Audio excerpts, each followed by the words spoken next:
The Pursuit of Happiness. I'm going to talk about this book, how classical writers on virtue inspired the lives of the founders and defined America.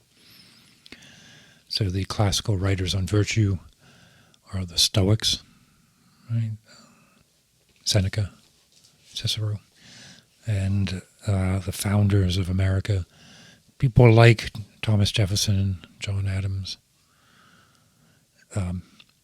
This is a really interesting book. It's interesting from a historical perspective, that intersection of values. But I also learned a lot about Stoicism. I talk about Stoicism in this channel some because I find that there's a really nice overlap with Stoic thinking and some of the sutra practice that comes along with Buddhism. But I'm by no means a particularly well-read student of Stoicism, so I learned a lot on both buckets of information, both about the history of the founding and the content of the writers, the Stoic writers that are that the founders of America read. I finished this book actually in the beginning of June. I had it with me when we were away for a week in Ithaca. Ithaca in New York is about four and a bit hours away from where I live. It's in a very beautiful part of the country, the Finger Lakes region of New York State. It's a really beautiful area, and for the last 4 or 5 years, my family, have gone up there for a week as a vacation, and I do like that part of the country. The short story that I published a few months ago that's available on my website, I'll put it in the show notes. The Barnhouse Lacunae was conceived in the Finger Lakes, and there's a close correlation between the landscape and the stories. I find myself sort of really integrated with the land. That space is just conducive to meditation, I find. I'm not entirely sure why, but I do find it. So that was back in June. It's now here as I record this in the middle of August. So it's been a while since I recorded a video, and no good reason for that except summer and vacations, and I've been excessively busy at my job, which is unusual for the summer, but I got a little bit of a promotion, and with that came a little bit of extra work. Anyway, one of the things that's really interesting in this book, right up front, is the pursuit of happiness. What is happiness? This was like a light bulb going off because it's such a central phrase, life and the liberty and the pursuit of happiness. It's sort of the beginning of the American Constitution. And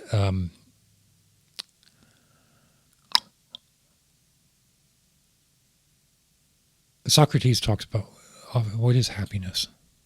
It never occurred to me to think what we mean when we say the pursuit of happiness in that historical, like American founding context. It's just too easy to assume that it means the accumulation of material goods.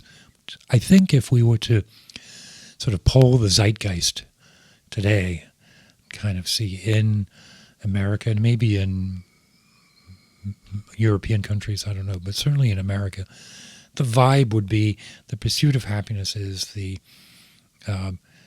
acquisition of material goods and wealth. That is what allows us to freely pursue happiness, is the accumulation of money. But of course, that's not what Socrates meant, and it's clearly not what the founding fathers meant either. Here, I'm going to read some quotes here. the central lesson that Adams and Jefferson had learned from Pythagoras' golden verses and Cicero's Tusculan disputations. So I had never read the Tusculan disputations until I finished this, and then I got a copy. I'll come back to those in a different video, because it's astonishing how fresh those writings are. Okay, and from Cicero. Okay, that we are. So here's the points: we are what we think, and life is shaped by the mind. That happiness requires virtue, and virtue requires the cultivation of daily habits of self-mastery and mental tranquility. That we should think and act mindfully rather than impulsively, using our powers of reason to moderate our ego-based passions, and that we should do good for its own sake rather than acting with any expectations about the reactions of others. So that's all, that's right from Socrates. At the end here, these are from letters that Jefferson and Adams exchanged later in their life.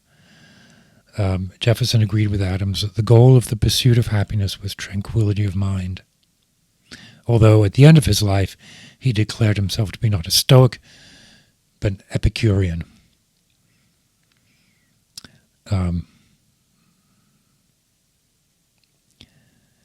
Jefferson said, this is a quote, "The perfection of the moral character is not in a stoical apathy, but in a just equilibrium of all the passions." Okay, so I'm fairly certain that in today's political discussion, and we're in the middle of presidential campaign right now. In the last 9 years, we've been in the middle of presidential politics. I am quite successfully turning off social media, and in fact, most media. I just can't deal with it anymore. I have a couple of Substacks that I like to read.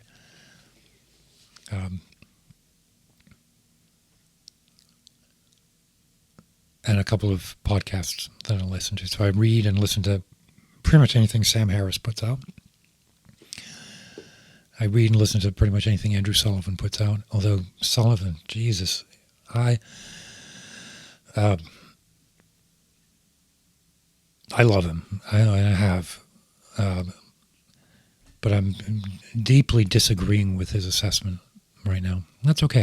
That's why I read him, because I disagree with him. What else? I like to listen to the Malcolm Gladwell podcast. And then I read Wonkat. And you should too, because it's the smartest political commentary. Between all of that, I get a pretty good selection. Even Sullivan, you could say, is center-left, although he would argue that. He's whatever. He's not center-left. Center-left doesn't mean anything anymore now, right? Where you've got Donald Trump floating around. Doesn't mean anything anymore. And the thing I like about Wonkat is, aside from the fact that it is brilliant writing,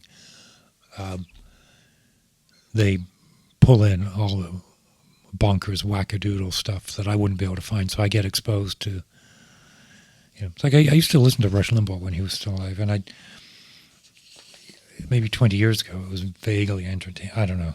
I fucking hated Rush Limbaugh, but I listened quite a lot. Anyway, we are what we think, and life is shaped by the mind. So that's the very first opening of the Dhammapada, right? The mind follows what's put into it. That's why this social media stuff is so important. When I really discern, and I say, okay, turn social media off, the thing that worries me most is, I'll lose track of my friends. Will I when I say friends, I mean the people that I went to college with, who I haven't, some of them I stay in touch with, but the ones I stay in touch with isn't through Facebook. It's a delusion. But if I want to stay in touch with them, I'm going to send them an email or write a letter. I mean, right? I was just listening to something that Cal Newport said. I'm not sure if I like Cal Newport or not, but let's say I do. It was basically like, think of the time you spend on media, not just social media, but media. And let's say even conservatively, it's 10 hours a week. Turn that off, and instead, one day a week, go to a social club of some kind. Like, I'm worried also that I would be somehow sacrificing my musical persona if I'm not on Facebook. Well, so I've joined a music club, the Tuesday Music Society, what it's called, which is quite a large group here in Pittsburgh. It's been around for 100 years. People get together once a month and play music. We are what we think, and life is shaped by the mind.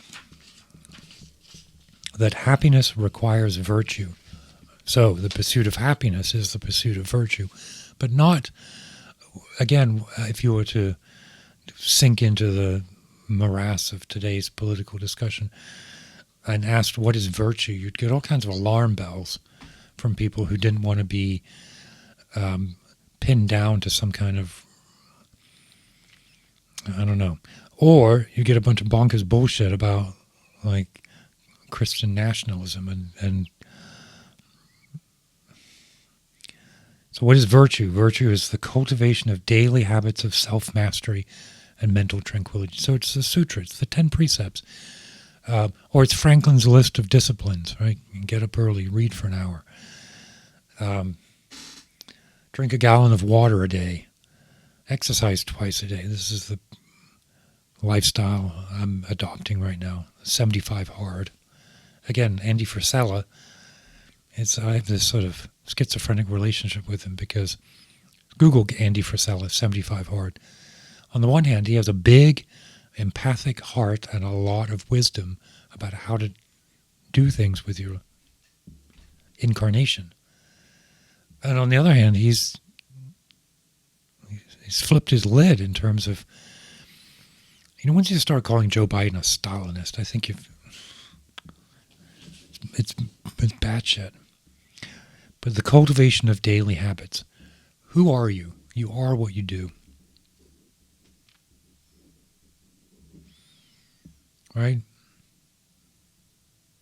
I would even articulate it differently. You are the doing of what you say you will do. It doesn't matter what that list is. I mean, it shouldn't be things that violate the cultivation of wholesome karma, right? You didn't say, I'm going to go out and kill a dog every day and then do it. There's nothing virtuous about that. But if I say I'm going to meditate 3 times a day, I'm going to put out 2 videos a week, right? Yeah. I'm going to study French 3 times a day. I'm not saying, right? It could be any of those things. And even those things, what does it mean to study French? It could be doing a Duolingo lesson. It could be reading Camus for half an hour. I'm not saying what it is. It's just 3 of them. And then when I do those and track them, it is the doing of the habit. We are the doing of what we say we will do. I'm going to write that down. We are the doing of what we say we will do. It's a little bit different from cultivation of daily habits, but not really. I think that's what they mean when they say cultivation. This is what they mean. Do what you say you're going to do. The mental tranquility comes with that, right? If it's the end of the day and you can look back and say, I did what needed to be done, right? I have these basic processes that just need to be maintained. And then there's usually 1 or 2 really important things that just need to get done, whether things at work, things at home. One of the things I do each morning, and you all do this too as well, is what's the one thing that if I don't get done today, I'm going to feel like shit? It could be anything. My shoes got really muddy last week. We were away camping. My boots, they got really muddy. It's been bugging me that they're just dry. They got wet as well, so they've needed to dry. But now they're just muddy. I clean them. I said I'm going to clean them today. I haven't done it yet, and it's bugging me. It doesn't have to be big things. It doesn't have to be go out and make $1 million. Right? I will feel tranquil tonight if I've cleaned those shoes. And we should think and act mindfully rather than impulsively. This is the sutra. This is the cultivation of wholesome activities. And the founding fathers, terrible phrase, the founders, the people who wrote the founding documents knew this. That's why we should never treat these documents, the Constitution, as a sort of immutable artifact that can be it can somehow be applied as is. It has to change. Using our powers of reason to moderate our ego-based passions. Remember, this is what virtue is. This is what happiness is. This is the pursuit of happiness. Go to a political rally of any kind and say, hey, virtue, the pursuit of happiness, the reason that we have a democracy is so that you can moderate your ego-based passions. If we all sat and thought about that, and then we should do good for its own sake rather than acting with any expectations about the reactions of others. That's a complicated one, right? Because, and I don't remember where in the Republic, but this is where I think where the Republic starts is.